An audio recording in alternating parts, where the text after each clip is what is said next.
Shalom. Call Limelight Yahweh Bashem, Yahweh Shai Bashem, Kakwadash. Double honors to the elders and apostles of Great Millstone who rule and teach well. And sincere shalom to 144,001 Now, this is some breaking news.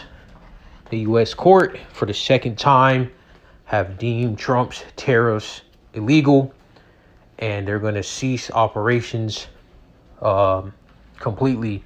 They're still being upheld now, so Trump still has them in place to collect the tax. That's all it is. I think it says October 12th. Now, I found two articles. One is saying this, one is saying that. You know, Esau's a liar. He likes propaganda. So I know there's an app where it streamlines information from all over the world about one particular topic. So if something breaks out in the UK, it'll have articles about what broke out in the UK, from the UK, from France, from South Africa, you know, so you have a conglomerate of outlooks on that one particular topic, so you don't get framed with propaganda or decreases the chances of getting propaganda. Now I completely forgot the name of it, but that's just something, you know, spreading the seed, laying the foundation on that if you want to dive into something like that. So without further ado, so it's the BBC.com. It says a U.S. appeals court has ruled that most tariffs issued by DJ Trump are illegal, setting up a potential legal showdown could upend his foreign policy agenda. In a 7-4 decision, the U.S. Court of Appeals for the Federal Circuit rejected Trump's argument that the tariffs were permitted under an Emergency Economic Powers Act.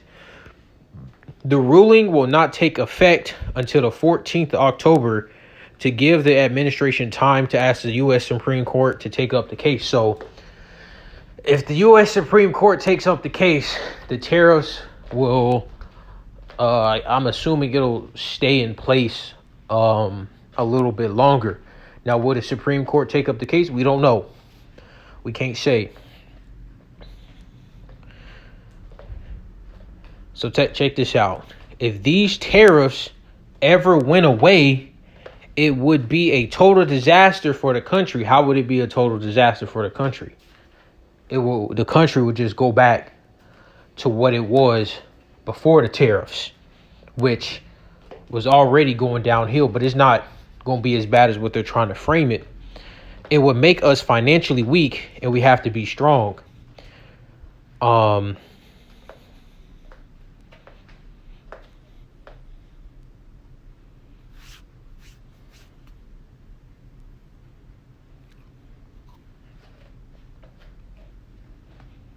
Okay, lawyers for the White House argued that invalidating the tariffs would lead to a 1929 style financial collapse, a stock market crash, which led to the Great Depression.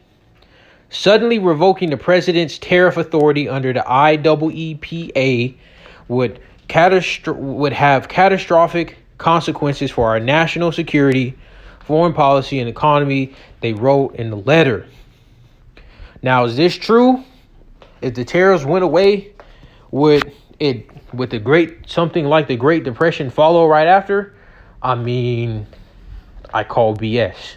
All right, because how would the tariffs ending cause a financial disaster? Because the Great Depression was hyper-deflation. Okay, it was hyper-deflation, not hyperinflation. So hyper-deflation, it's impossible for hyper-deflation to happen. Why? Because the Most High Yahweh set up the federal bank and everything revolving around banking now to lead to hyperinflation. That's what we are going to get in these times, is hyperinflation. Now, and it's the hyperinflation is written in the scriptures. Let me get that. Let's go to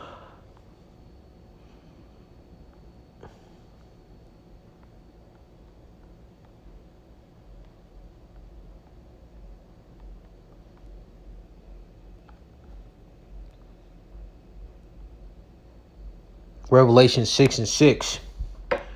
And it reads, "And I heard a voice in the midst of the four beasts say, a measure of wheat for a penny, and 3 measures of barley for a penny, and see thou hurt not the oil and the wine." So that's hyperinflation. So a penny is going into the Romans' day's wage. So, and then a measure is a daily amount of food to sustain yourself, which would be about 2,000 calories.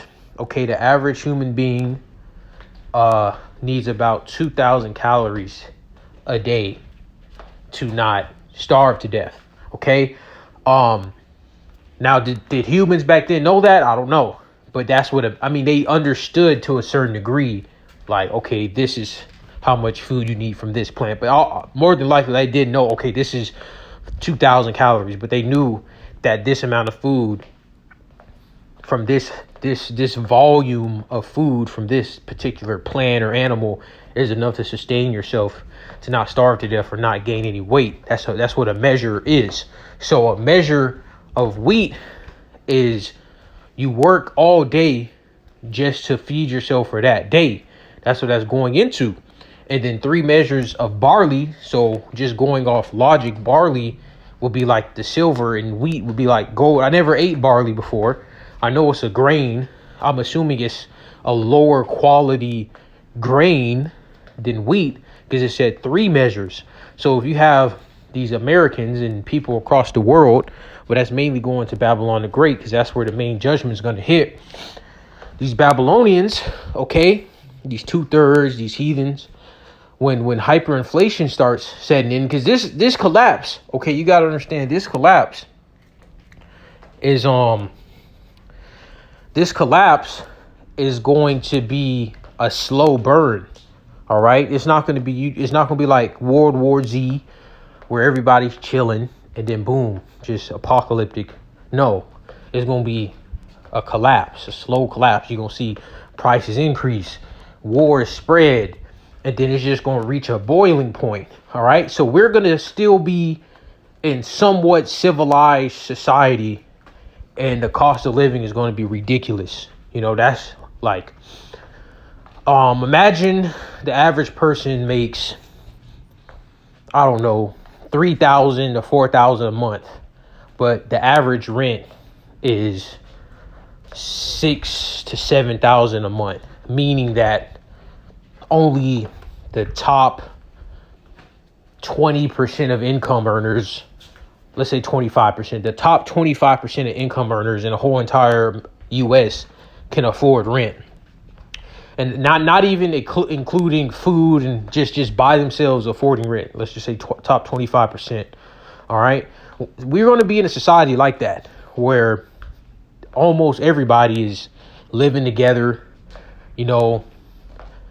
clicked up heavy. People clicked up pretty heavy now. Not too much, but in the times to come, people are going to be real weary of people they don't know about. And it's going to get real sinister. Let's get that. Because right now, you can still go out in society and meet somebody and y'all become friends and you go over to their house, they come into your house and y'all have a decent friendship. Like, that's still a thing. Now, yes, it's not like how it was 10, 15 years ago, but that's still a thing in society. That's still a part of society right now. But as the cost of living keeps going up and these evils spread, that's going to completely go away. So this is Isaiah 24. And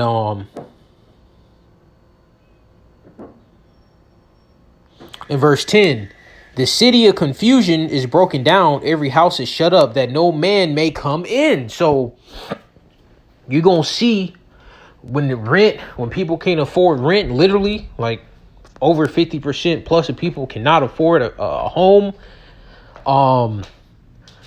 Really more than that, over 70% plus of people can't afford a home. They got to work every day just to have food, or they have to eat barley, which will feed them for 3 days, but it's a cheaper, lower quality food, right? Like, you got the ramen.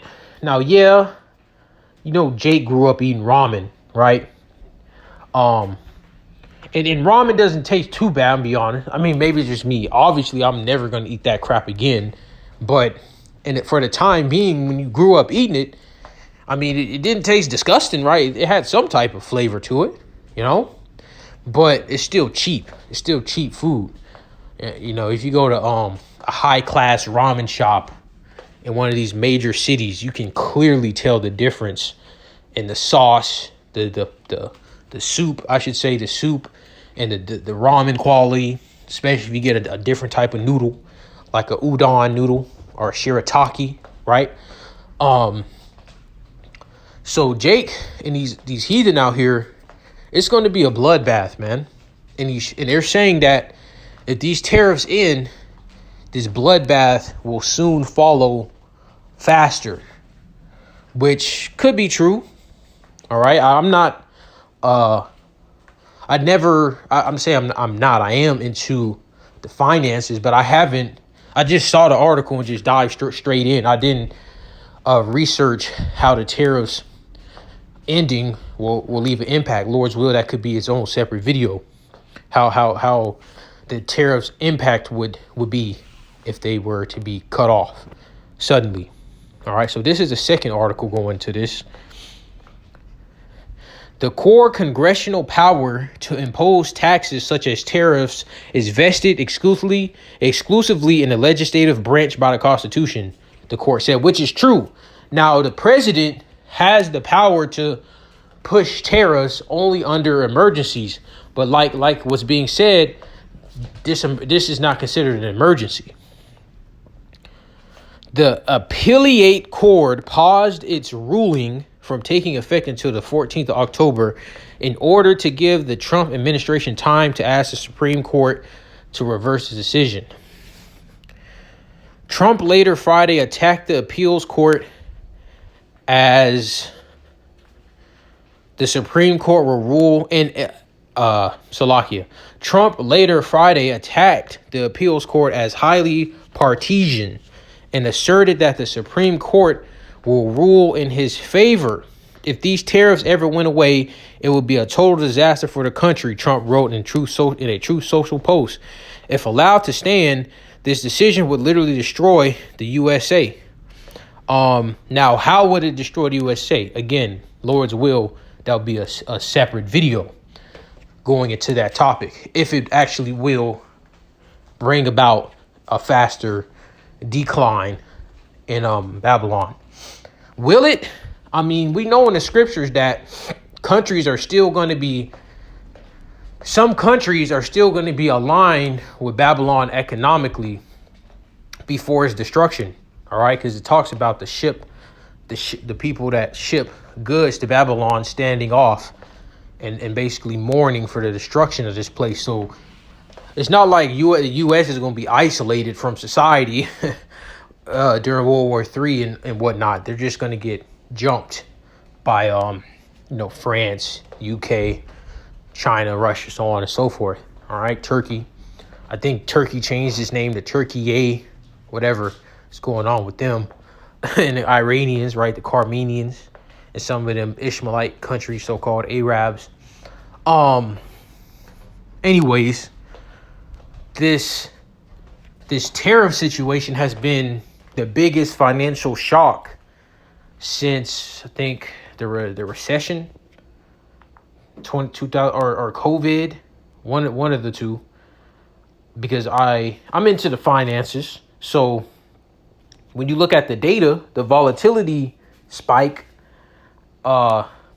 this place had a huge spike in with the C19, and then it had a huge spike with the 2008, and then there was another one with the dot-com bubble, and another one in the 80s, and of course the Great Depression. Now the data I've seen, I don't think the data I saw went past the 70s. like 79. I think that's when they started putting the data electronically. So I can't really say I saw the spike with 1929, but obviously it was a spike there, right? Just common sense. So let's get this right here. Let's go to Genesis.